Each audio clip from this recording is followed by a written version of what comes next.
Okay, you're live. All right, thank you. Welcome back. This is the Building Energy Code Working Group, meeting number 3, second half. And we are about ready to go back from a break. We're about ready to start hearing from home energy rating system raters. And I guess we will start with Ethan again, since Ethan was just here talking about property inspections and he has branched off into PERS ratings. And then we hope to hear from 3 other first raters after Ethan. So Ethan, could you go ahead? Are there specific questions you're curious about, or just what my general experience with the industry is? Well, sure. I thought I had sent you some questions, but let's see. I think you maybe did, and I realized I was also late on this meeting, and I dropped the ball on all of that, and those emails kind of got lost on me. Okay. Well, actually, Zach Tyler, who's on here, I believe, still from Energy Futures Group, had summarized the questions that we had been talking about. I think was this like, what do I charge? Where do I operate? Okay, questions for panel. Yeah, I got them right here, and I will try to run down the list here real quick. Okay. Well, let's see. So the first one was, can you share a bit of background about the industry, HERS rating industry, the investment required to become a rater, investment including training, examination? Sure. That sort of thing. And I think my scenario is a little unique to most, as I kind of fell into this position talking with somebody from VEIC and at a real estate inspection, and they mentioned that Efficiency Vermont was going to be stepping back from providing these services, and they were looking for independent contractors to fill the void. And at that point, we were just rolling out of COVID, and property inspections were at probably, at least in my lifetime, an all-time low.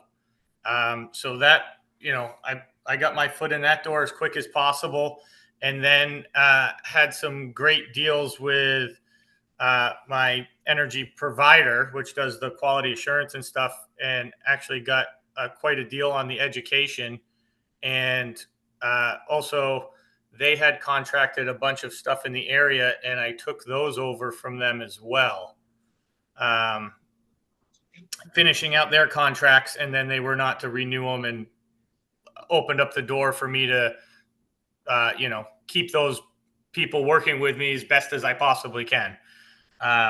As far as the expense, I think education, you're going to be a couple $1,000s. I can't remember exactly what I spent, but I did have a unique scenario where I wasn't paying full price.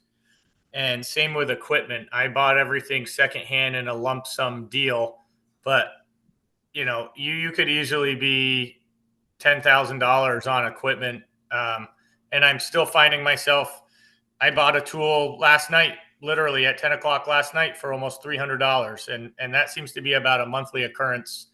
The more I get into it, the more I want this better specialized tool, to whether it's a better infrared camera or a fogger or whatever it may be.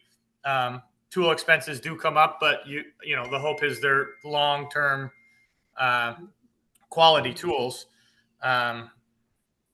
The education process, my understanding, is anywhere from like a 6 to 9 month course. The deal I had, in order to get in the position I was in, I had a 3-month window to complete that. So a lot of long nights for me to make that happen. Which I was able to see the light at the end of the tunnel, and so far that's working out. And I feel like, I do either a pre-drywall or a final inspection. I'd say on average, depending on how the building season goes, I'm doing at least 2 a week on top of real estate inspections. And oftentimes it's more. I mean, I'm doing 4 HERS ratings just this week. So there's quite a bit of them out there. There's a lot of builders that want to work with it. I think There's a little bit of a struggle with the new Arby's requirements, specifically blower door numbers. It was tricky. I feel like there was a lot of builders. We were just getting right on track with that. And then the goalpost got moved, and it can be really tricky scenario. A lot of them, we saw this coming, a year ahead of time, and they were meeting the mark then. And I just have a few that were really struggling on that blower door number. And I hope they'll get there and want to get there. I guess that's the matter of the choice. And I think this all comes back around with how these certificates get filed and who's looking at them. And do they even, the person filing them even have an understanding of what the blower door number should be and what's acceptable for Vermont code. Yeah. You know what, I'm just remembering that we talked about, Zach and I talked about having the four of you. Ethan, Jim Bradley of Hayward Design is also on the working group. Alex Pacatar and Al Soulars sort of talk to us as a panel, because we really don't have a lot of time. So maybe what we'll do is move on to other folks and get them to describe a little bit about their business, and then maybe there can be a sort of a conversation among all of you about these various questions that we sent to you ahead of time. So Sure. describing what you're seeing in the field with respect to RVs, compliance, how common is non-compliance, what kinds of issues. So why don't we go ahead with Jim, Alex, and Al, and just give us a little background about how you got into business and your impression of the expense, the investment required, and how many inspections you're doing, how many RVs ratings you're doing, and then we'll go on to the sort of panel style discussion. So actually, I guess you would be Alex. I'm Al Soulars. Oh, you're Al. Okay, I saw you online, and you look different in 3 dimensions. Okay. So, well, Al, why don't you go ahead then, since you're right here? My name's Al Soulars. I have a company called Vermont Energy Analytics and Testing. I have a bachelor's degree in building technology. I've worked as a construction supervisor in states that require testing of the knowledge of potential contractors to find codes in a book. I'm a BPI certified building analyst. I worked as quality control officer for Efficiency Vermont, providing quality control for all the BPI contractors that are involved in the weatherization. And my most current certificate is that I'm a ICC ResNet compliance specialist. That means I'm both a HERS rater and a building inspector that specializes in code, energy code compliance. So I can take a contract from any town, city, state in the country to come in and provide building code help with projects, everything from providing all the documents, doing the foundation, pre-drywall, final inspections, to all the energy code compliance testing. So you're a building inspector as well as a HERS rater. Right. This is a new national certification designed to help cities and states that are having troubles providing code compliance. And because we specialize in both, we can plug and play in any situation. So we need to clone you, I think. Well, I think all the energy professionals that you're talking to, their HERS raters are basically, this is a national pipeline towards helping with code compliance, started by the banking industry. That's what ResNet was started for energy efficient loans with the federal Fannie Mae and Fannie Mac. And so we're such a regulated path because we have so much quality control and things like that, we're trusted to do these types of inspections. So all these guys, whether they're BPI certified or ResNet certified, they're all capable of providing energy code compliance assistance. So it must be quite an investment to get to the level of certifications that you have. Well, I mean, on top of the universities and all the. Yeah. Yeah, it's quite expensive. Efficiency Vermont does help with some of the expenses. You know, I can also certify Energy Star and Net Zero houses. So, I mean, each one of those certifications costs money, you know. The HERS ratings was in the thousands.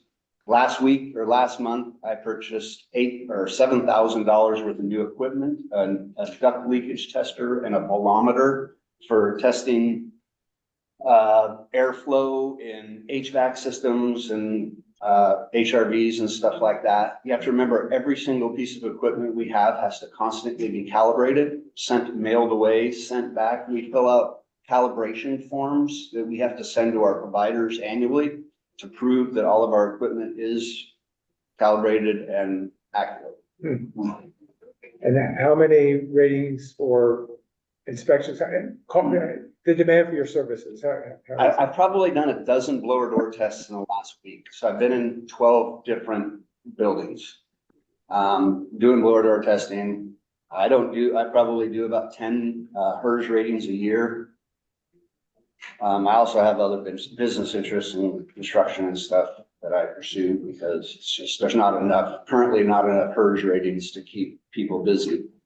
So you said you did a dozen blower door tests last week. Is that contractors looking for a blower door test to satisfy Every one requirements? every one of those was a contractor looking for energy code compliance with their RVs. And every one of them chose the prescriptive path for building. None of them were any of the alternative methods. Okay. Maybe we'll go on to Jim or Alex, if you're available, and give us a little overview of your business and how you got into it and all of that.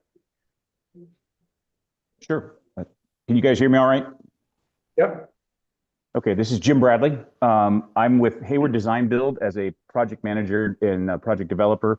And I'm also with Authenticated Building Performance Diagnostics as a BPI certified auditor, building professional, a building analyst professional, and also a HERS rater. I've been a BPI certified auditor for about 20 years, and I've been in the HERS rating side of things for about 2 years. And I had been approached also by Efficiency Vermont to get training, and they helped pay for a large portion of that training through some monies that they had available.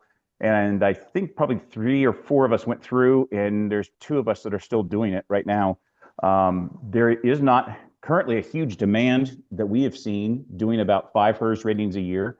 With the amount of involvement that a HERS rating requires, we're looking at a time investment of somewhere between most of the ones we're doing are not multifamily. They're not like, row houses or cookie cutter ones. What we're doing is more so custom builds. But that engagement usually is around a $3,000 to $5,000 cost. With one outlier that I did this year was a $50 million house in Stowe, and that was $15,000. So, I mean, that was just because of the time and effort it took to go through 24 heating and cooling systems and everything else in the building. We're a bit disappointed that there hasn't been more of a demand for HERS ratings.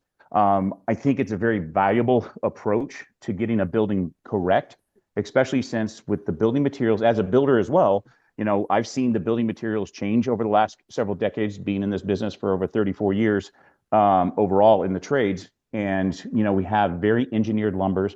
It's a quick growth lumber or fast growing lumber now, where most trees are harvested within a 15-year cycle instead of the old growth lumber that had a lot more resins, a tighter cell structure. And so they were more disease resistant.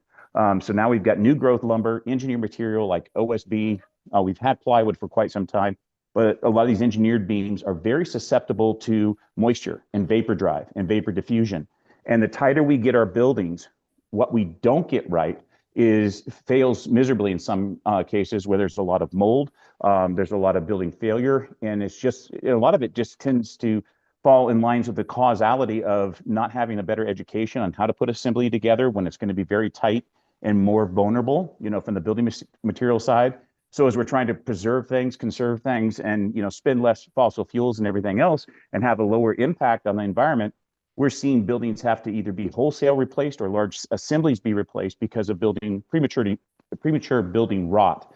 And so with that, as I go out and talk to a lot of builders, because I'll do RB's testing like Al does. I still get calls today where builders will tell me, oh, I just heard that we have to have an actual certified blower door test for our building. I said, yep, ever since September 1st, 2020. So there's still that lack of knowledge in the industry. And it's not that builders don't want to do the right thing. They're up against the wall with the cost of building, competing against people who do not comply. And, the liability and the risk that can be associated with following the new code and getting something wrong, and how without the proper resources available to guide them through the process or require that they're guided through the process, quite honestly, they make some errors. And so then that causes a lot of problems down the road. And I'm seeing a huge incidence of failures over the last several years for building stock that was built within the last 5 to 20 years. And it's mainly because people are not getting the building science right. And that's causing the more vulnerable materials to fail prematurely. What the connection that has not been made yet is what that can do to a person's health while you're living in a building that truly is sick.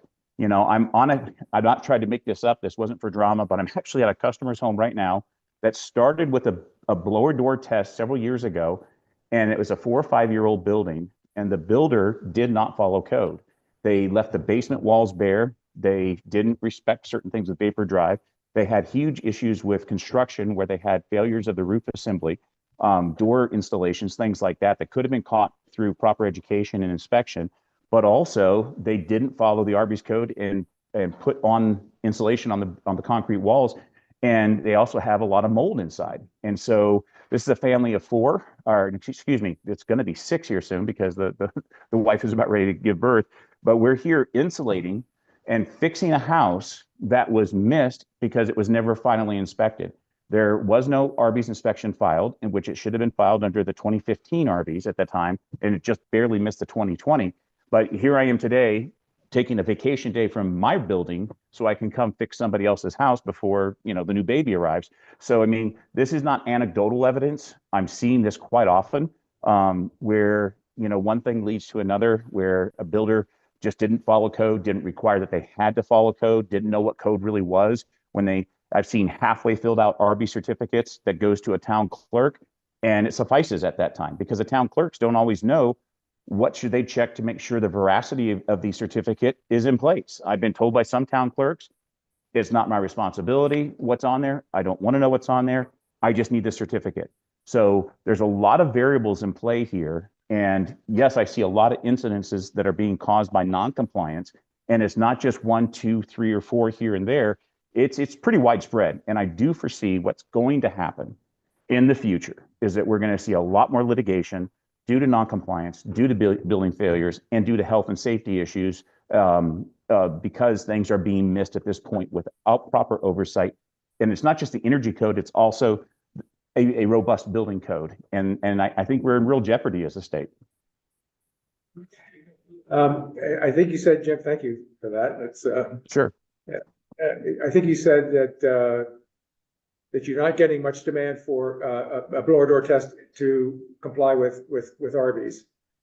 No, actually, maybe I misspoke. We're not getting a lot for HERS ratings. So, I only have done 5 in the last year, but for Arby's, I have, consistent contractors that continue to call, and I'm trying to engage with others. In fact, one of them is going to be speaking here today, I believe, that we're now engaged with.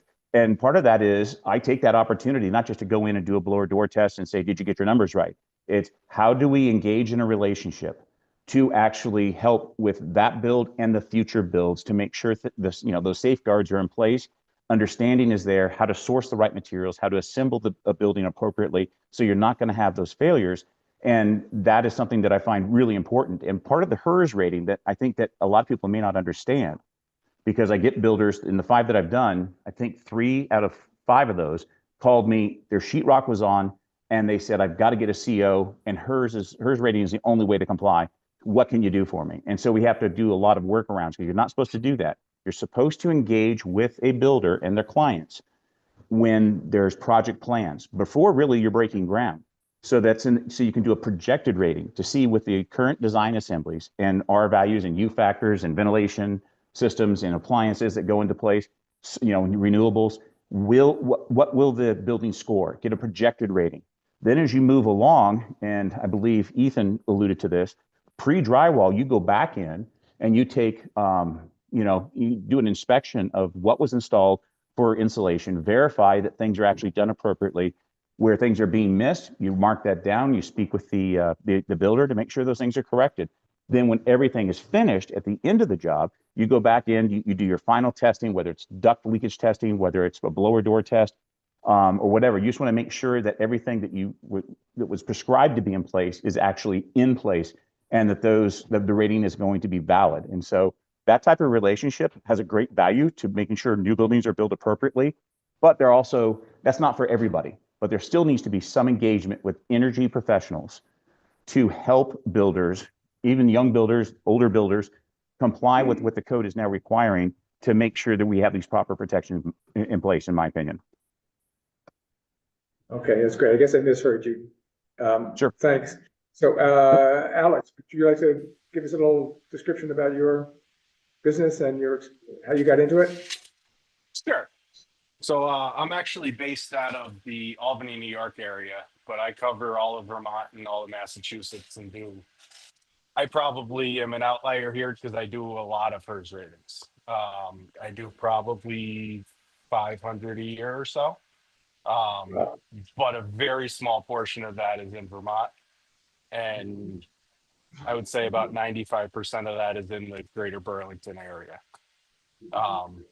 where they're coming to me partly because of code, but a lot of the times it's federal tax credits for the 45L through Getting Energy Star and sometimes Zero Energy Ready. I find that's what drives a lot of them. I also provide the RV services for them as well, although I'm not entirely sure how many times my RVs is the one that ends up getting filed versus one that the builder does. Because I'll have houses that'll I'll see being lived in before I have the chance to get them the RVs on my next trip. So I'm not quite sure the compliance rate on that and how much they're actually using my RVs and how much they're really looking for tax credits. So I'm sorry, are you saying that you actually offer to fill out the Arby's certificate, compliance certificate for builders? And Yes, I don't fill them out completely most of the time. I fill them out most of the way because a lot of it is through the HERS rating itself. They're using the HERS option.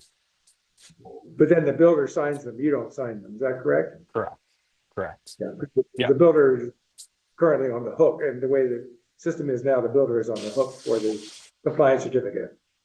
Yeah. And you're not getting, you're doing 500 HERS ratings. What proportion of those are in Vermont? You said 95% of the Vermont ones are in Burlington, but what proportion of the 500 in Vermont, roughly? So I'm probably doing between thermal inspections and final inspections, I'm probably doing 3 or 4 single family a week. What skews my numbers a lot is I'll do a good amount of multifamily buildings, which happens to be a lot of those are in Vermont. Your energy code lends itself very well to meet and surpass the programs to get that 45L tax credit. So those HERS ratings I'm doing strictly for that on the multifamily. It's not for the RBES. So that for the single family homes, I would say average of 3 or 4 a week, 3 or 4 inspections per week. But then I'll have a 72 unit building that kind of throws that off. That could be every couple months. So what I'm understanding, a true HERS rating needs multiple visits to the site. So I think what Yes. Alex is saying is that he's making one of those required visits Yeah, at 3 or 4 houses a week. So he's not closing out 3 or 4 Right, projects right. a week. projects a week. Yeah. Sometimes it is that. Sometimes I'm up there just for the initial thermal bypass inspection. Oh, but that's 3 or 4 a week in Vermont. Yeah. And of course, well, and so how many, well, the 500 HERS ratings, that's I would buildings, say, not yeah, not dwelling units. well, that's units. That's That dwelling units. includes units. Yeah. Okay, So if I have a 72 unit building, that knocks out a lot of them in a chunk. okay, sure. And it I kind of used to be a skews the, weatherization director. I know about multifamily units. yeah. Um, all right, so,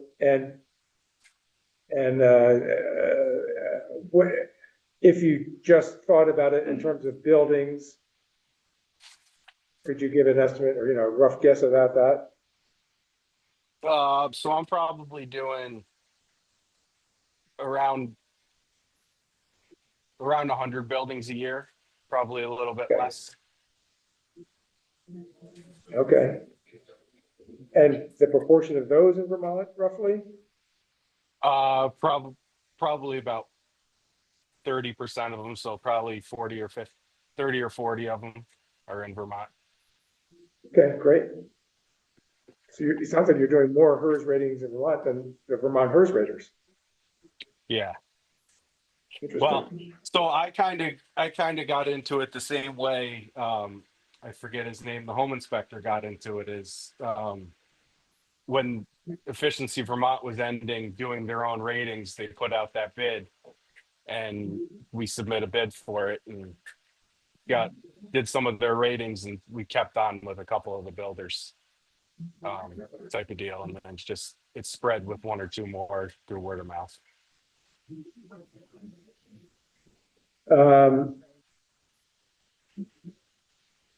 Let's see, I'm thinking about some of these other questions that we had sent along.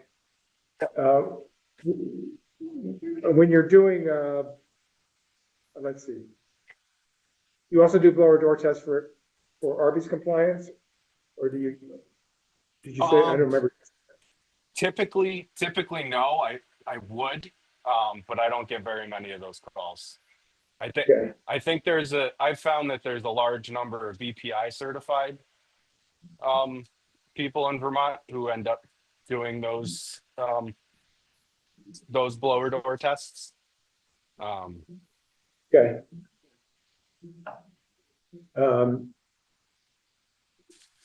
So maybe for the other folks, maybe actually we haven't given Ethan a chance to talk about, have we? Remind me now, have we talked to Ethan about the HERS rating? He talked about property inspections. Yeah. Okay, all right. All right, well then for the group, I guess I'm wondering about, for those calls that you get for Arby's compliance blower door tests, are you also looking around at the project for other opportunities to suggest ways to improve energy performance in the building? Are there other issues that you're seeing in buildings? Maybe since Al is sitting right in front of me, we'll start with Al. Well, in order to stage a house for blower door testing, we have to identify certain mechanical components in the house, like HRVs and heaters. That gives us an opportunity to look and see if there's heat ducts in the attic, uninsulated attic, or, other things if it has an HRV. And then we also have to open and close certain doors to stage the house properly. So we get a little look around the house, and as part of my bid, I charge $400 to show up and do a Arby's blower door test. And I always offer to help fill out the Arby's form. Just every single time. There's a place for me to put my information on it. I tell them before I come, have your Arby's form. This is just kind of, because there's a lot of combination of home builders that don't know and homeowners that are contracting their own homes. So that's just something I offer. And what other kinds of issues are you seeing when you're looking around the house to, or? I often find houses that, do meet the air leakage numbers or are very close, but don't have any sort of air ventilation system at all. I was in a 6,000 square foot house recently that had enough air exchange for 250 square feet. I recently did a blower door test on a house for an established builder in Vermont who failed the air leakage test. He had ductwork in an uninsulated attic, and he did not have any type of air exchange system. And I informed him that he failed the test and that he would not be eligible for an RV certificate.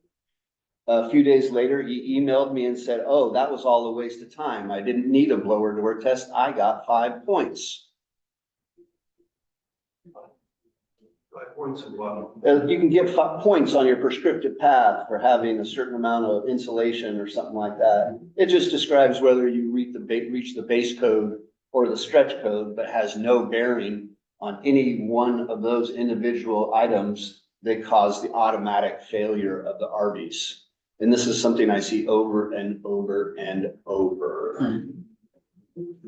A lot of building contractors tell me most of their friends don't even get blower door tests. They just make it up.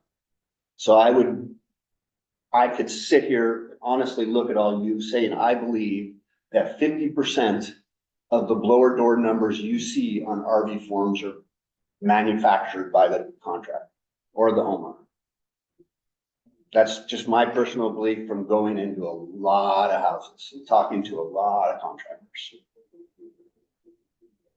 Can I ask a question? Yes, please. So for the group, and this gets to the exterior moisture issue.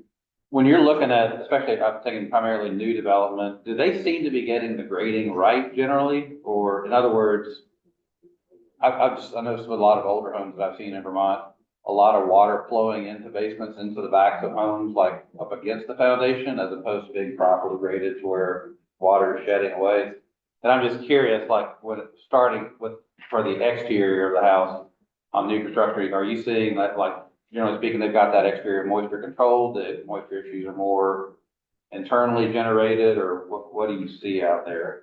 I believe that, like, we've been doing the envelopes for long enough that a lot of the contractors, especially the commercial and the good guys, they got envelopes down pat. And the things that they're losing out on now is, internal things, mechanical leaks and other things like that. Especially in the commercial buildings that, multifamily buildings that the last guest spoke of. Those, when I do my, commercial inspections, is generally the mechanicals rather than the envelope. And the other guys, any surface or groundwater issues you're finding with these, especially new construction? I don't see too many groundwater issues. I would agree with Al that a lot of it ends up being mechanical, specifically improper mechanical ventilation, not balanced, not commissioned, not proper. Good. I mean, not good, but you know what I mean. Ethan, what's your experience with that? With Similar. Sometimes I'm there at a final inspection and HVAC stuff is not commissioned. Most of the time that would be in, for example, a neighborhood where we're going to be doing 50 houses over the next several years. And oftentimes you can trust the builder and then go back and verify because you're going to be back there a week later anyway. But mostly I would find stuff at a pre-drywall inspection. And then that's what we're there to do. Make sure the insulation is done correctly. And you start, the more you get into these houses and you see the same people's work again and again, you kind of learn the spots where you need to look. Whether it's finding that hole in the rim joist that didn't get sealed up and is just sort of slightly covered, or, the rim joist didn't have a big area because the water heater's put up against it and then they put a board there and the guy didn't put his spray gun back there and just completely forgot about it. And there's a 5-foot section that's not insulated. So I catch stuff like that.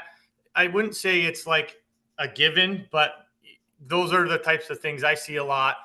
And at a final inspection, yep, we're testing that the HRV or ERV is balanced, and that can be hit or miss. And I find there's one big contractor in our area that does almost all the builders I'm dealing with HVAC stuff, and they seem to just like to do things the way they like to do them.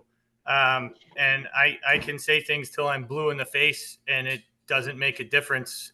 They have such a power, and it's one of those, here's what we're doing. If you don't like it, good luck finding another HVAC contractor who can do this volume of stuff.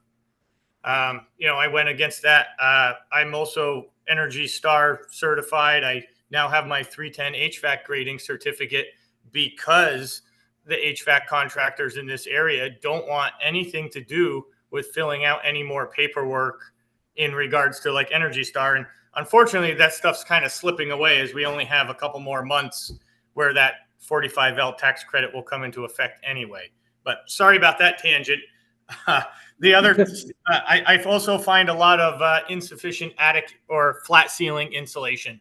That's one I do find all the time at final inspections. I'm sorry, insufficient. But that's an easy fix. That's just Okay. call them back, and usually it's unintentional. Sometimes you'll see like, all right, this guy, you got to have a talk with whoever's doing the installation here and make sure that they get this right. So that one I actually do find, that's probably the most frequent thing I find, lack of flat ceiling insulation. Oh, flat ceiling, okay. I didn't hear Or what you said attic, before. whatever you want to call it. Yep.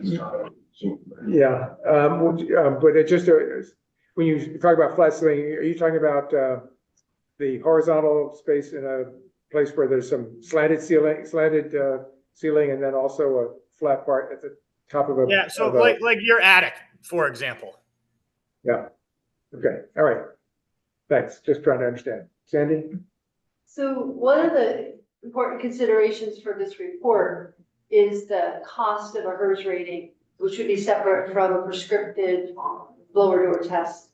And my own experience is really between $4,000 and $5,000 per project, and that's because most of my projects are in the kingdom, so they're not near Burlington.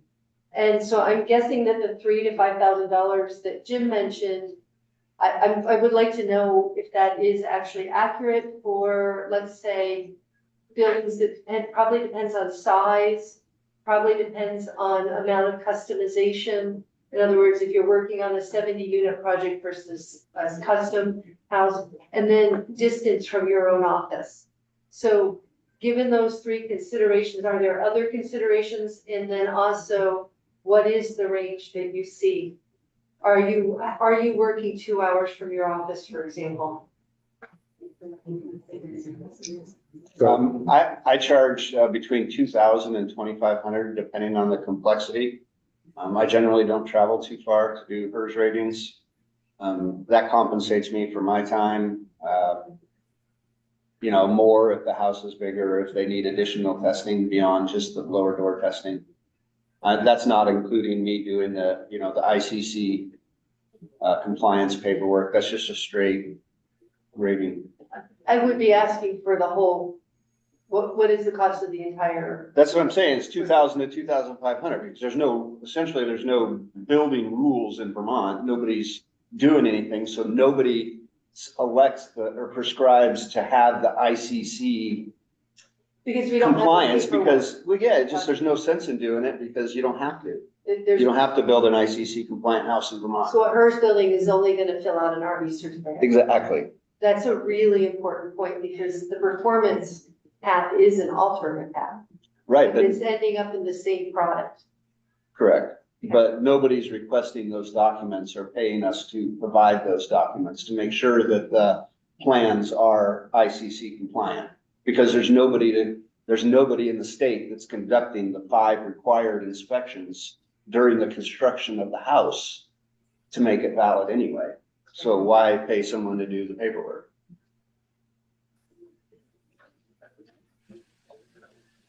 Okay, go ahead. My typical charge is between 1,500 and 2,500. it depends on all the factors you mentioned. A lot of my pricing also depends on volume. How many houses they're doing per year type of thing. Where I can hit multiple houses on a single visit because I'm always traveling at least 2 to 3 hours for that. I had one more question. Go ahead, Sandy. This is a slightly uncomfortable topic and we don't have to go through it, but, one question that's come up is liability that an energy professional might carry. The idea of having professional status, which would include insurance, is kind of nascent in Vermont.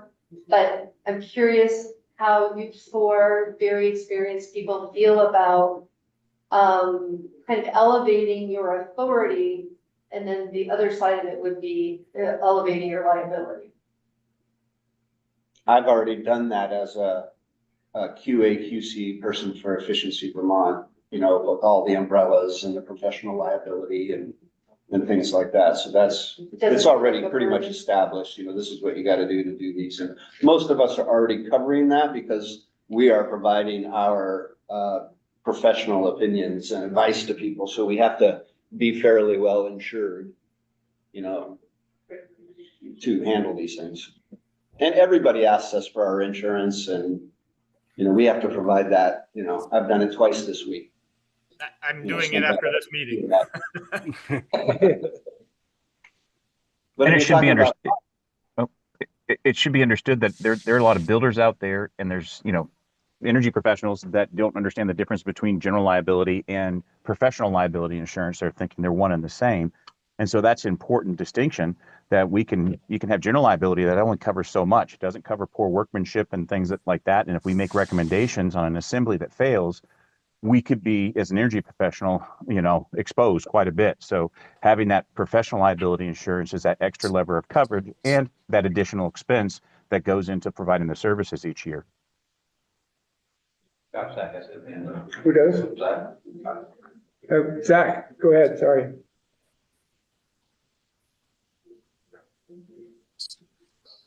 Zach, you're not, there you go. Yes, sorry about that. So Sandy was asking about the price of HERS ratings, which is definitely a helpful data point. I guess I just wanted to also point out that there's an opportunity, you know, I think Jim spoke to this a bit, Al spoke to this a bit, for code support services that are not a full HERS rating from HERS raters and other energy professionals that presumably come with a lower price point than a full HERS rating. So while a HERS rating is a service that these folks are offering, it is also a pathway for RB's compliance. It's not the only pathway, and there are services that energy professionals can provide. Again, what the price of those services may be, I think is a good question. I just wanted to make the point that the full HERS rating price tag does not necessarily have to be associated with code support services from energy professionals. Thank you. There's currently a $750 rebate for any HERS rating conducted in the state of Vermont.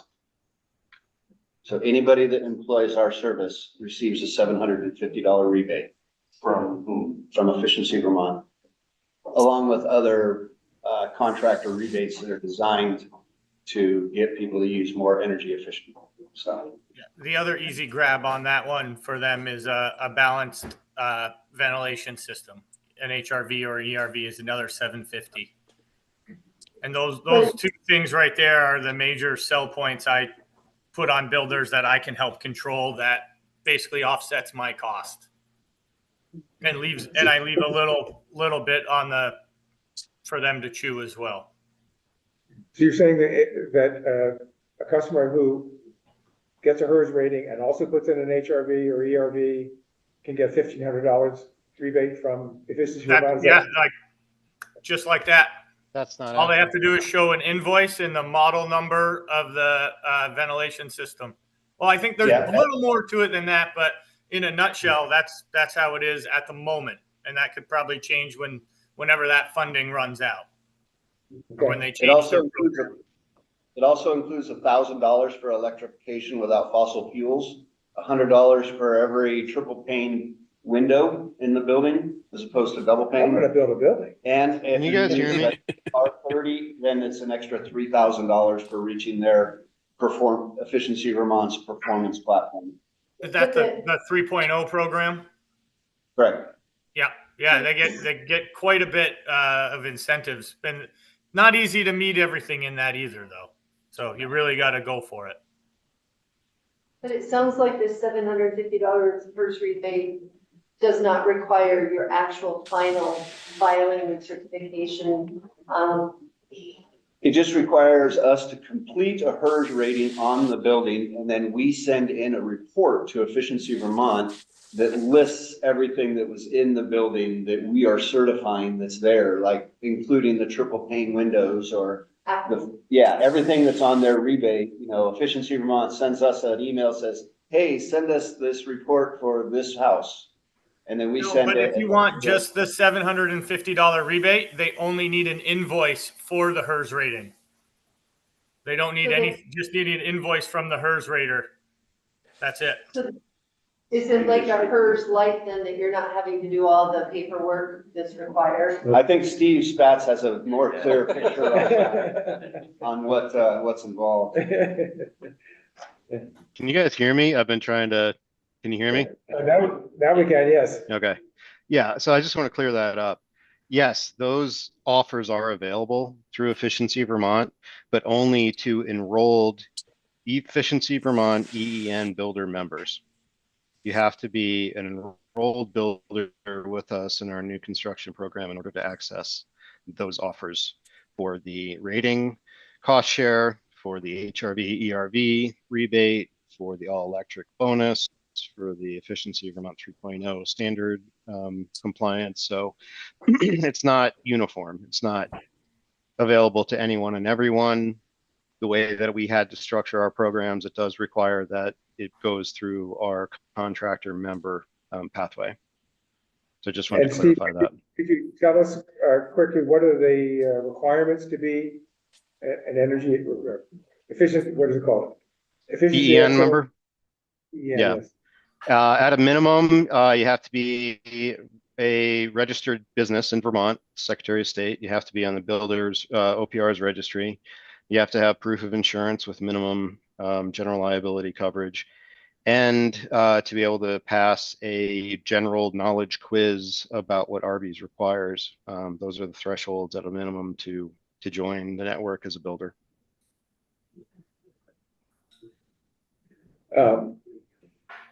Great. Well, so another question that has come up, we've talked about this idea of getting together a group of energy professionals, so-called, to support RV's compliance and perhaps above code work in the industry. Energy professionals is not really a defined specialty. I guess I'm wondering for the group of HERS raters and maybe also Steve, how do you think that would work? How would you define energy professional? What sort of certification could we look for to call somebody an energy professional? Anybody have any thoughts on that? BPI certificates and ResNet. I think those are your two major scenarios, and there's different things that fall underneath those with all types of different certifications. So it's really broad, but those are the two entities that offer certification, as far as I'm aware. Is there a threshold certification that you know of at BPI or ResNet that would be a suitable requirement for qualifying somebody as an energy professional? Somebody who can support builders in RV's compliance. I can't speak on the BPI side of that, as I don't have any of those certificates. But otherwise, being a HERS rater on the ResNet side, you can be Yeah. a field rater, but that's usually you're working under somebody at that rate. Kind of like an apprentice to the master plumber or electrician. Okay. Anybody else? Al, do you have any thoughts on that, or? Steve would probably be able to tell the breakdown of the existing BPI weatherization contractors. I think most of them are energy auditors or, Steve, do you know I the think breakdown? there's a distinction to be considerate of here, and a blend to a certain extent as well too. BPI building analyst certification and training at a base level gives you a holistic kind of high level view of how building science works, right? How buildings operate.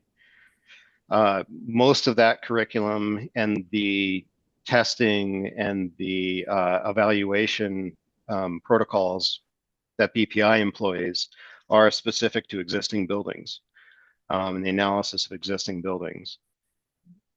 Conversely, ResNet certification is very much focused on the evaluation and the energy modeling of buildings and pretty targeted towards new construction. You can do a HERS rating for an existing building too, but 99% of it typically is related to new construction. Honestly, like if you want to get to what an energy professional might look like, is someone who stands somewhere between those two pieces. Not just looking at it from the analytical end of developing a energy model and rating for delivery as a product, but to have the broader capacity to evaluate the performance of the building as a whole, evaluate the myriad different types of systems that would be in place in any building type. I think the thing about this model of energy professional that could be a bit of a challenge is what I've seen as proposed of putting authority to the energy professional as the one who's authorizing or verifying that the building is compliant with the code. If I were, in a free market position of looking at this as a job opportunity or a career opportunity, I wouldn't necessarily want to be taking on the liability of verifying for a builder that hired me to do code compliance rating, that I'm going to vouch for their work. I almost think That that's I think is impossible. problematic. So I think, it still would have to come back to the energy professional providing a service of technical verification of as built, but still going back to the builder who is responsible for the specification of the building and the installation of all the measures as being the one who verifies that, yes, I say that this house meets the code. So that's just one distinction I think is worth calling out in this. And I'm going to have to jump off here in just a moment because I have to go to another event here.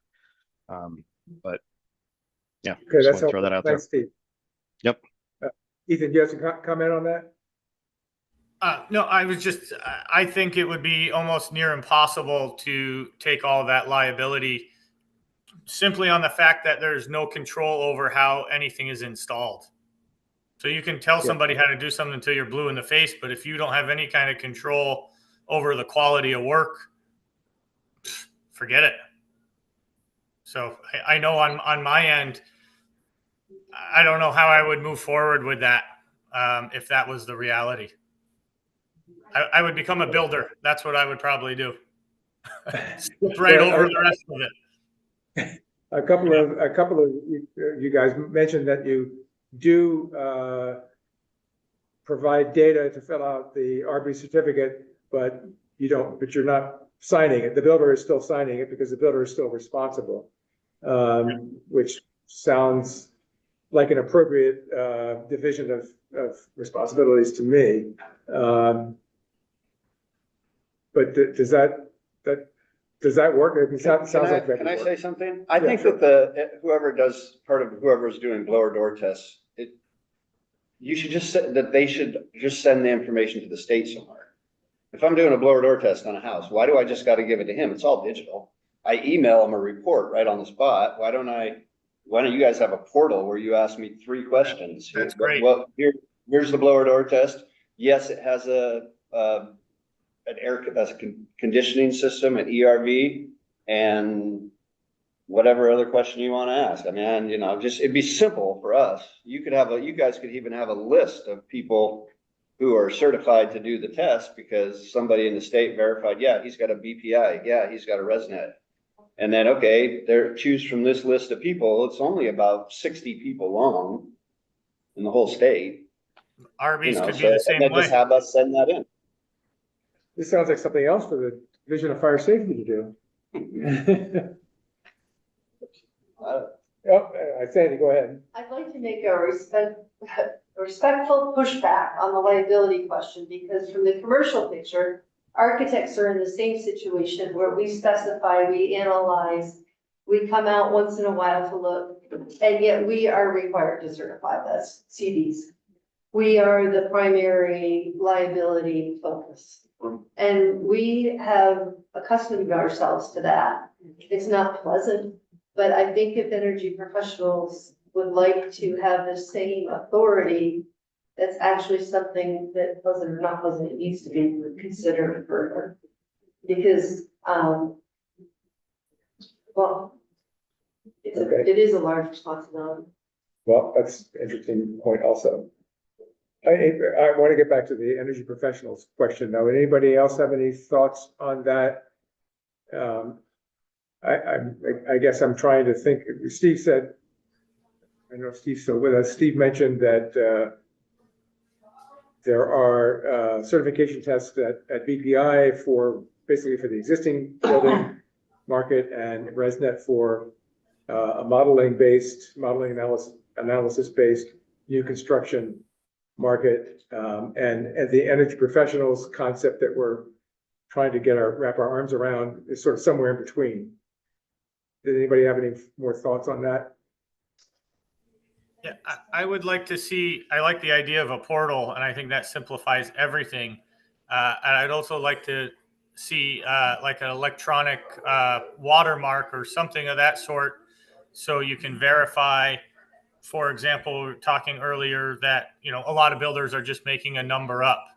And how is that determined? I feel I've experienced that as well. But if there was a digital mark or a watermark that went along with you're accredited through the state or recognized as somebody who can do this work, and then you have your digital imprint that can go on the paperwork, I think would also go a long way and help with enforcement of having these things happen. Anybody else? Jim? Mike is. Mike. Thank you. Couple things. One is, the discussion about the energy efficiency specialist, in my view, was like one swimming lane, right? You have a group of folks that can go out and validate whether a building complies with the RVs. I'll just talk RVs here for a minute. The second issue that we see is the actual labor force that is building the new homes, and whether they are able to build to the current RV. So that is another kind of an issue. And the reason I bring this up is, if the goal of this group is to address the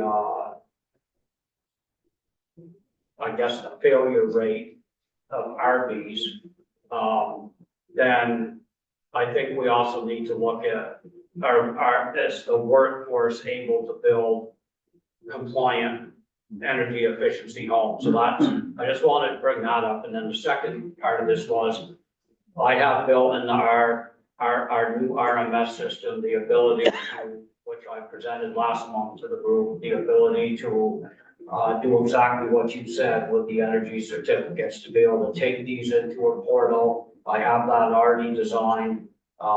I haven't seen what the output of this looks like yet, but we are building that. The struggle and the challenge there, as I mentioned last month, was there's a lot of change in statute that has to occur. It's not just a simple, fire safety, take this over. Title 30 has all kinds of statutory language in there regarding the posting, the location, the land records, all this stuff. So that is a large vetting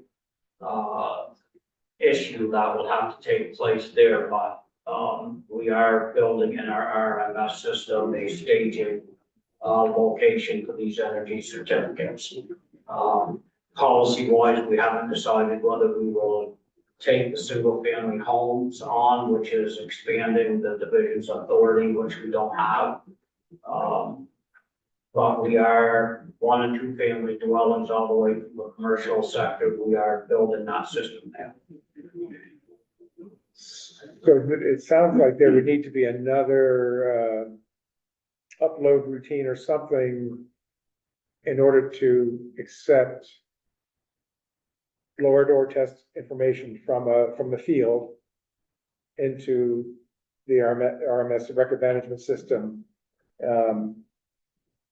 separate from the RV certificate. The RV certificate is a defined set of fields in a record. The blower door test addresses specific fields, but you probably would want to be able to accept that data separately, and then ideally be able to cross-check the data from the field, from a blower door test from a contractor or an energy professional in the field, compare that with the number that's been submitted on the RV certificate, just confirm that it's the same number. Yeah, I mean, That sounds like it would be an additional. that would be An the additional thing. additional workflow issue, because right now we have been, generally speaking, about the compliance certificate itself. Yeah. And not all the, components that make up that RV certificate of compliance.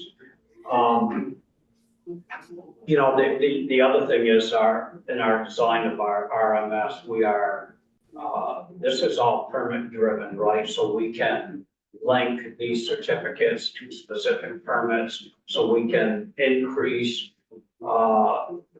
the accountability for those that are submitting permits to us to make sure that they are submitting these, certificates. So it's part of our validation process with permitting. On the single family home, since we don't require permits, that's a totally separate, RMS project. To try to link those data inputs to something without permit. But I understand. Yeah. What this work group is trying to achieve there.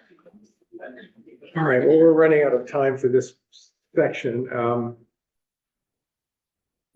Let's see if I have any other questions here there. Anybody else have any other questions?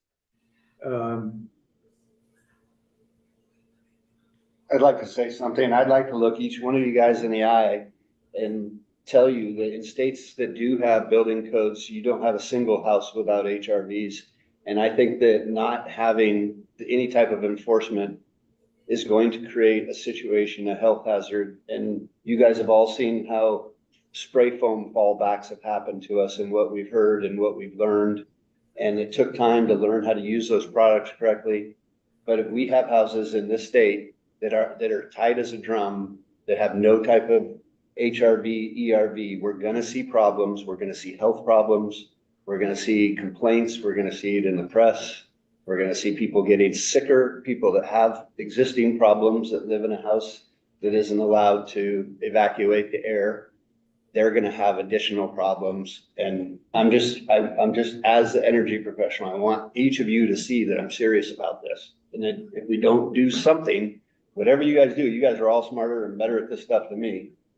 Just don't let it go by, because it's gonna bite us all in the butt a couple of years down the road after we get enough of these new houses into the existing housing stock. Can I just ask, I mean, are you seeing that? Yes, all the time. I mean, I gave you one example of a builder who just failed 3 times and said, well, I'm getting my RV certificate anyway. I mean, I'm not a policeman when I'm there. I'm not a building inspector when I'm there. I'm a guy doing a blower door test. And I have no resource for going to that city and complaining and saying, hey, they're falsifying my reports, or they don't have any kind of air system. I say it, I say, whoa, you can do this retroactively, you should add these, but They don't do it. Is it ignorance or is it just, Both houses need to breathe. And I know these guys hear it all the time too. Oh, houses need to breathe. You know, you build a Houses super don't need tight to- house and then Houses say. don't it need to needs breathe. People need to breathe. Houses But I'm don't. saying that there is a resistance because this is the way we've always done it. It works. And then there's also the resistance because it's already costing too much money. And this new code removed the ability for them to use the bathroom ventilation fans as exhaust only. You know, that was a $60 fix for the whole issue. You can't do that anymore. You have to put in a unit because the houses are tighter. And so, I mean, I don't mean to bang on it, but I just wanted you guys to know that this is real. That's good. Final word from anyone else? I would second that point. I see a ton of it in New York because all we require is that you have to have a tight house, and you have to have ventilation.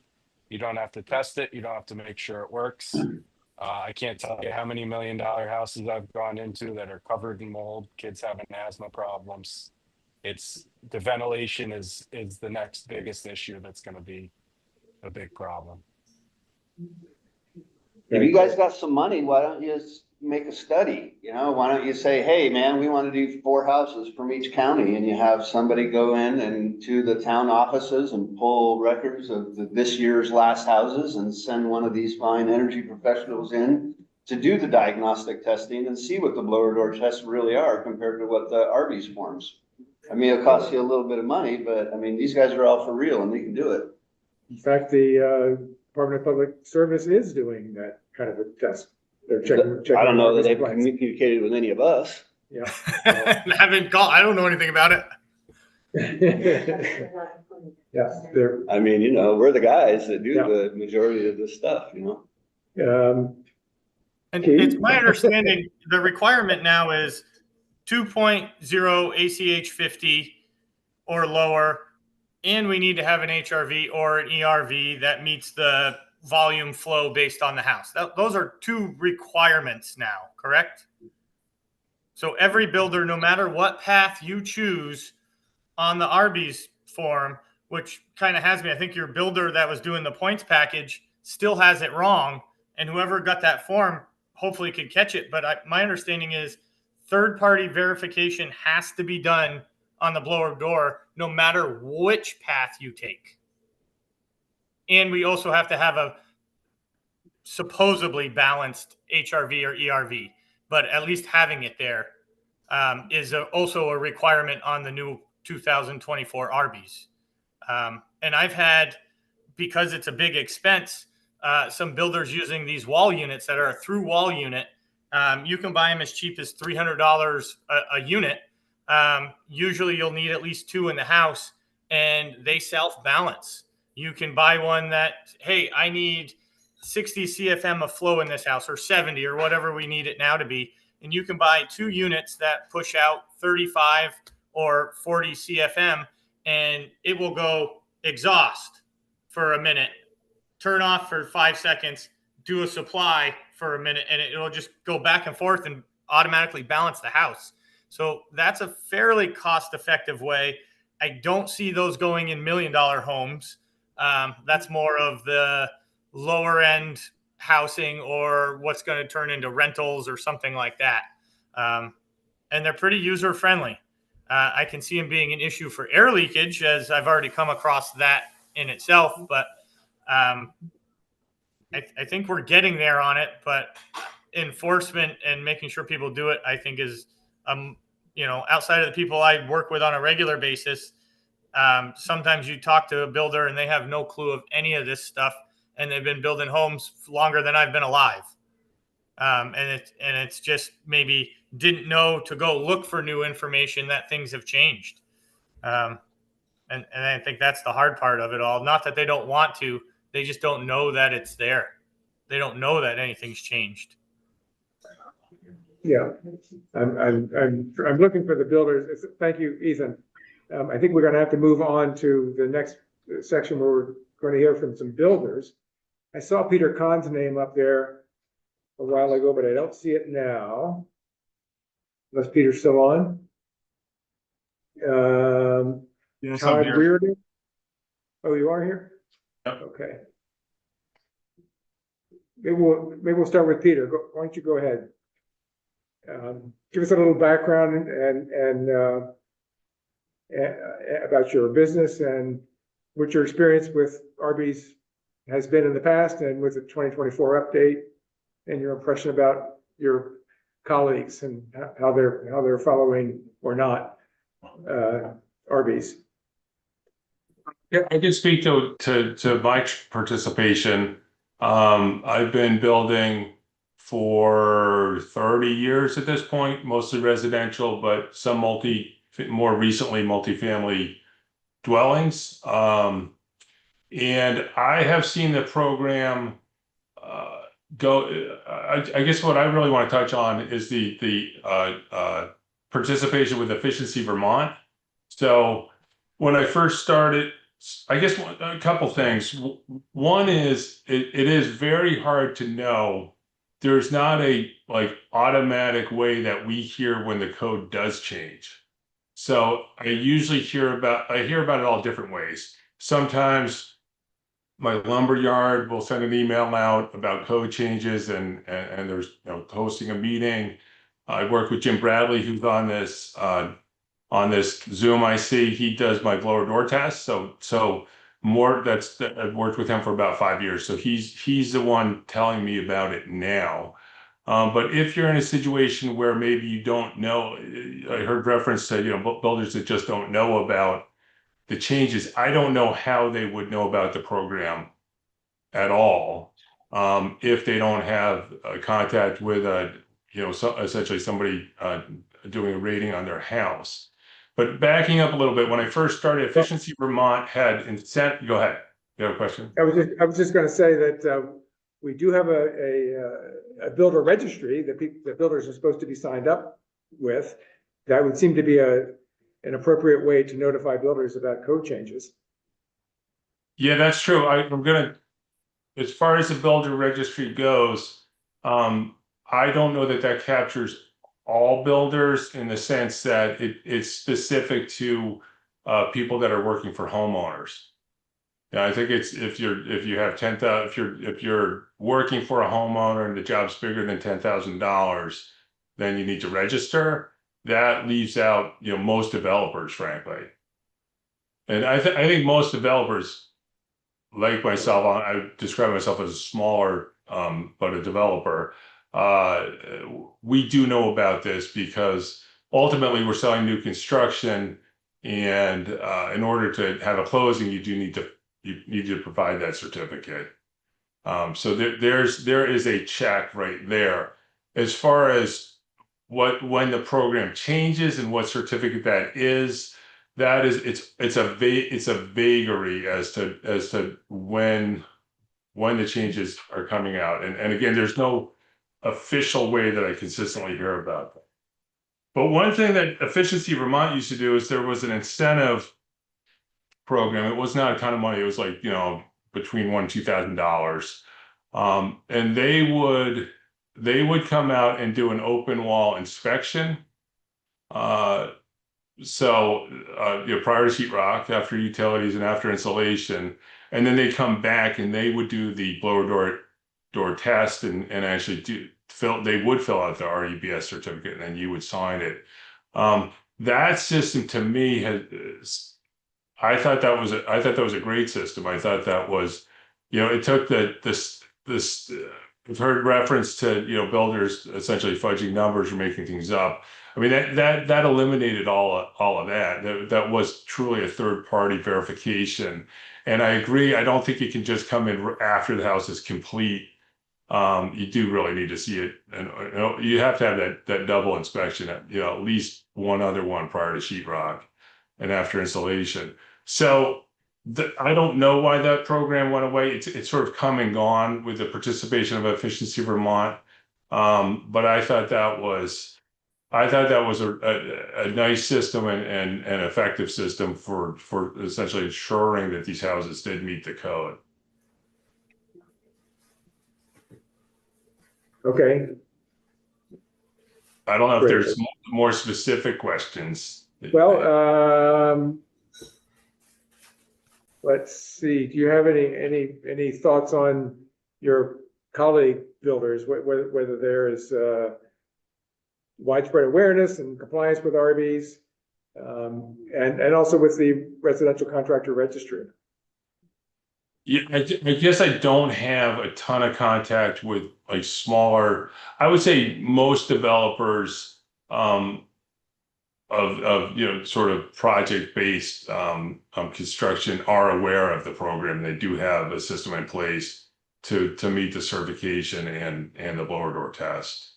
So as far as like the remodelers and people fixing up houses or doing additions, I just don't have a lot of contact with those guys. Okay. Well, why don't we move on to Todd Reardon from Elevation Construction? You on the let's see.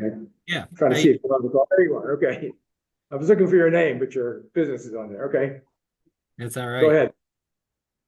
Yeah, so Todd Reardon, Elevation Construction. We do residential semi-custom to custom builds on sort of one half of our business, and then small developments on the other. So I've been a builder for 3.5 years, so I'm kind of on the front end of my career there. I was with PC Construction in the commercial space for 15 years before I did that. So in terms of kind of my exposure and experience with RBs, obviously, when I got started, we were on the prior code form, and sort of much like Mr. Khan just said, we have to supply that paperwork at the end. I recently actually worked with Jim for the first time, and I think I saw Ethan on here. We just did a home inspection with Ethan as well. Yeah, I mean, we generally speaking, I spec my builds sort of around the RBs. I probably work with some of the larger Chittenden County firms that were alluded to in the prior discussion to get there. I would say in terms of the compliance with that, I think I'm really agreeing with the group that it seems to fall mostly on sort of my own moral place and time in being honest with what I'm filling out and knowing the products that I'm either speccing or validating through my subcontracts. I would say one of the biggest challenges that we face as sort of the sales force on these products in the building world is that we're constantly challenged to explain the benefit of especially the term requirement. And that's where I think there's a kind of a significant gap in the way it expresses itself. A lot of times, at least, sort of empirically driving around, is you have contractors that are making decisions on even things as simple as envelope over cost, because we can throw a few more bucks into a kitchen, and end user wise, that's going to mean more perceptively than a requirement. And so I think there's actually quite a spread in compliance because of that decision-making process on the sales side, if that sort of makes sense. So do you feel like you have to, I was going to say, have to convince customers to let you do the energy compliance work, the RB's compliance work on a project? You have to convince them to make that to make that expense as opposed to buying some other amenity?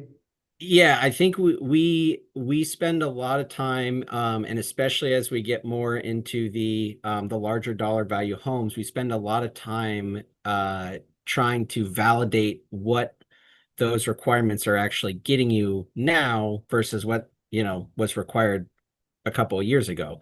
It doesn't get us out of obviously the requirement and our push for compliance, but it definitely adds it's a talking point that often leads to discussion on cost. And I think that cost driver for the average consumer doesn't necessarily translate into I want the most energy efficient product out there. I want to go, gold star on this place. In a lot of cases, they're looking for how can we minimize that and put more costs into our bathroom or into our kitchen or whatever. Like that's a very common discussion. And as a contractor, I can say, again, I use a lot of the same channels to get some of my updates on code. And I had just a phenomenal discussion with Jim very recently here on this. And for us to be able to be the expert on it, we don't test. Obviously, that would be a conflict of interest, but to be armed enough with that information is really challenging. And then to distill that down to sort of more of the vernacular, right? To something that the buyer is going to understand. And what they understand is, well, what does that do for my contract costs? What does it do for my utility costs? And that's where we arrive at this point of like, either I've given you as much explanation as I can, or if I haven't, that's where we start to see people saying, well, I'd be okay if we didn't do, X amount of insulation, or I'd be okay if we didn't do that. And now it's a moral standoff for the builder at that point. And I think there are some compatriots in this industry that will opt out of some of those compliance related items for the sale. But we had hoped to hear also from another builder, Jason Webster of Huntington Homes. He told me that he would be driving his firstborn off to college, so he didn't know if he was going to be able to join. So it looks like he's not. I don't see him online here. So maybe I'll pose another question, which is another question both to Todd and to Peter. Is Peter still on? Oh gosh, I don't see him on here any longer. Well, looks like Todd, you're going to carry the ball for the entire construction industry. I got big shoulders. So thoughts about recommendations for improving RB's compliance, and also compliance with the builder registry, which is also mandatory. But again, I don't think we have anywhere near full compliance among builders in the state. So do you have any thoughts about how to make it easier for builders to comply and provide more incentive for builders to comply? Yeah, well, one of the thoughts that was thrown out there earlier was sort of that portal format. I thought that was actually I could see a lot of power in a tool like that, because it really takes the subjectivity of the individual builder out, and I mean the requirement's right there. It's either you upload your blower door test or you don't. It's like that simple. I think in terms of complying with the individual RB's kind of the rundown of the requirements on the sheets, I think that one tool that I know would be helpful, A, as I'm selling my products, but also B, as I'm filling that stuff out, is some sort of a location other than the RB's or other than the building standards handbook, where I can get that little elevator pitch for, what is that, right? And what I often resort to with a lot of clients is like pulling up my wall detail, for example, or my ceiling insulation detail. And again, you'll get blank stares with some of this stuff, but if there's a way to show them that, like, hey, in doing this, your 10-year cost on this home is going to be reduced by X amount, or even if there's not an amount, it's going to be reduced. A lot of times that's the power of having that literature, but just distilled down to a talking point. And I think one thing that's actually really good about the building industry in Vermont is, I think my interaction with builders is generally that there's a tremendous amount of experience, and it harkens back decades. And so I think there's a lot of trust in that experience. So if there's a way to get that stuff boiled down so the you know, these builders like myself, developers, whatever, aren't having to pour through code per se, or pour through, you know, science to get the answer. I think that could be really powerful on the, you know, kind of on the tip of the spear here as we're signing contracts to build these projects. I think the other really powerful thing that could help is the really establishing that protocol as more of the Vermont's approach to construction. So the pre-drywall inspection, whether that has to become a box that's checked or has some sort of sign off to ensure then the rest of the requirements are being met or the practices are being kept. I think that could be really helpful on two fronts. One, I think it helps to spell out to the common person, you know, why a house might take the time it takes to build, right? The more requirement we have, obviously, the longer the projects can go, and there's only so many people available to do this work. In a case like my own, where we, you know, we'll do developments of 10 to 20 houses or whatever, I'm going to be able to capture everything I need in one home and replicate it, provided that, you know, the codes aren't changing in the middle of that project. So I have a leg up in that I have multiples to really work off of. I think the real struggle is when you have, you know, smaller outfits, renovators, as we were saying, or as I heard said, that's where the compliance gets a little bit gray. And I think if you ask any town, I mean, even the permitting of that stuff gets gray. So it's the same sort of mindset. Oh, we're just adding this, or we're just bumping this room out, but it changes the entire flow of the project. And that's where I think having the tools available, saying, if you have a permit, these are the steps you need to take, Mr. Contractor. It sort of dictates that workflow a little bit better. And now the whole team, the consumer, the contractor, and the regulating body, or whatever comes of this, is all has the same expectation. Okay. Interesting ideas. Thank you. So I think we're at the point where we're asking for any public comment. I'm noticing a name I don't recognize, Liz Steele. Remember, were you on here before? Yes. Yes, I have been on before. I participated in the first session. Really interesting, because I'm currently doing a project for the Climate Catalyst Leadership Program around the residential building energy standards, and I'm looking at it from a homeowner's perspective and homeowner education. So it's just really interesting for me to hear more about what's going on in the industry and also legislatively.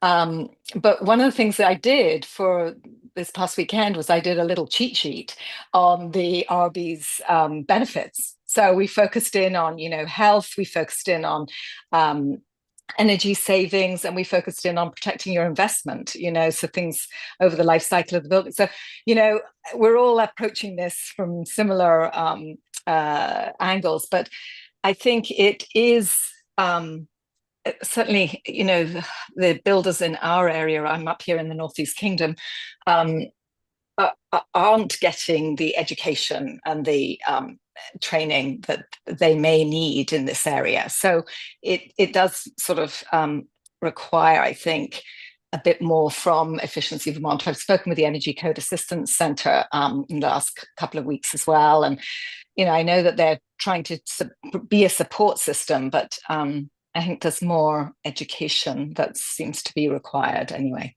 That's my take. But thank you for letting me listen in. Great, thank you. Well, education, training, all of that is really what we're about here. We're really trying to incentivize builders to learn more about the dynamics of energy flow and in particular moisture flow in building, so that they are not creating problems when they're adding insulation and making buildings more high-quality. Well, yeah, and there's one other point I would make. It's around renovation rather than new builds, because my understanding of RBs is that it does apply to significant renovations as well. And I think that's a loophole that's not currently being addressed in a number of your discussions. You're focused much more on new construction rather than the renovation. And, you know, we've got to focus on that as well. Yeah, completely agree. Great. Well, I think we've just about exhausted everybody. Okay, I know I'm exhausted. I think we may leave it at that. Anybody have any final comments?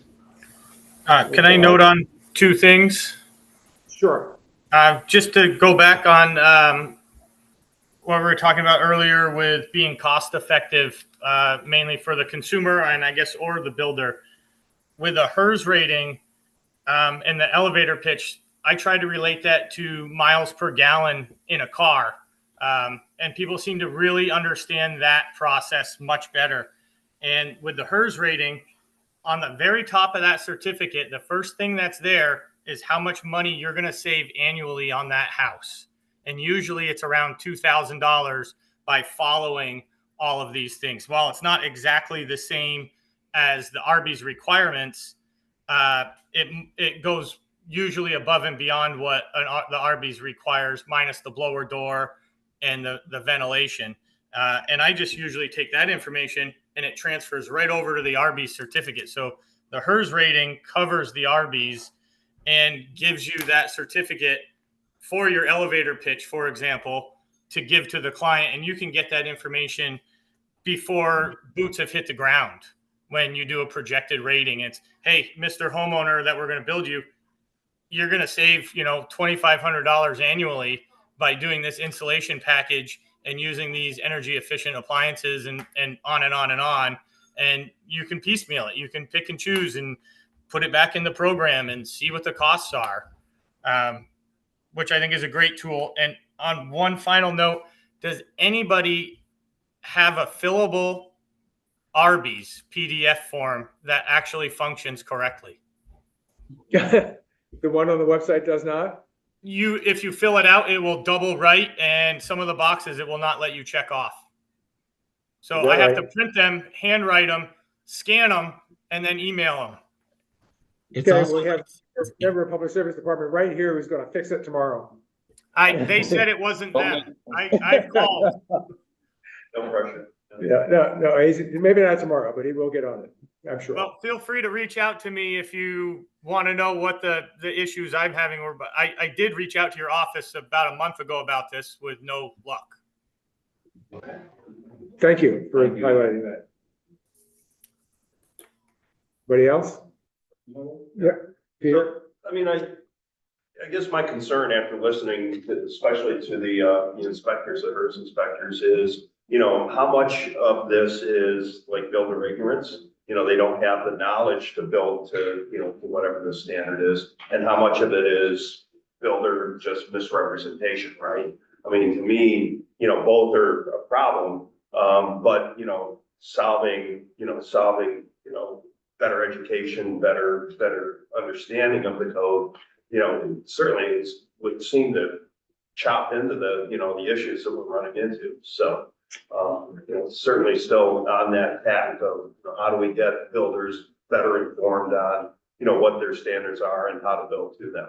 Yeah, I think my answer to that would be, yes, let's focus on education and training for the builders who want to build. Most builders I know want to build buildings as well as they can. I mean, builders aren't doing this because it's going to make them a ton of money. They genuinely like what they're doing and want to do a good job. So how do we get to those builders and help them do a better job? Yeah. And that's I think the focus. See that point, and we need to wrap up. I mean, and Mike, I'm not asking, maybe this is a conversation, maybe it's an agenda item for another meeting, because I'd be curious, Mike, to what extent do we see that behavior where we've got codes in place? Because I can tell you that, having overseen inspections and permits that in a county in Maryland, I know we're not Maryland, nobody wants Vermont to be Maryland, but I'm just saying, if somebody's building something without a permit, it's easier to keep them honest when you've got to actually go in there and go into the building, inspect it, and make sure it's being built to some code. So to me, it's just, we keep coming around to this question, and I know this is gonna be more expensive, it's not the Vermont way and all that, but lots of other states have figured this out, and I bet we have the wherewithal to figure this out. Well, yes, other states have a permitting system. And or a licensing system that requires credentials or some sort of testing of competence for builders, and we don't have either of those. So we're struggling with that. Yeah. I think what Chris is trying to say is it goes beyond education and certification, because if there is a rule, in other words, you could play hockey on a pond with no goals, no sense of direction of where the puck has to go. And it's really fun, but it's really random. And once you create a hockey rink, with directions and goals, and everyone knows the rules, then they can actually play the game. And then you can learn the rules and play better hockey. But without that context, it's just, everybody's busy. Why would they spend a few days doing a workshop? And where I get ramped up about this is, and I forgot, I haven't read the legislation in a while. The legislation may speak to the health and safety aspects, but I think a lot of the conversation's kind of been around, are we achieving the energy efficiency, greenhouse gas reductions, other benefits? To me, this ties in directly to public health and safety benefits, because we've heard about the mold issues, the rot issues. Yeah. And then there's also the cost of having to redo what you already did. And there was a case with Jim Bradley talking about, he was in home trying to fix it before a woman gave birth. Right? This has real consequences beyond just, is it tight or not, and I know we've talked a lot about this, but that's, if I keep getting amped up about this, that's why. It's the public health and safety aspect. It's not just the indirect health and safety aspects of climate change. It's the direct. Yeah. Anyway, okay. Yeah, I completely agree, and that's why I'm here, so. Anything else? Thank you all.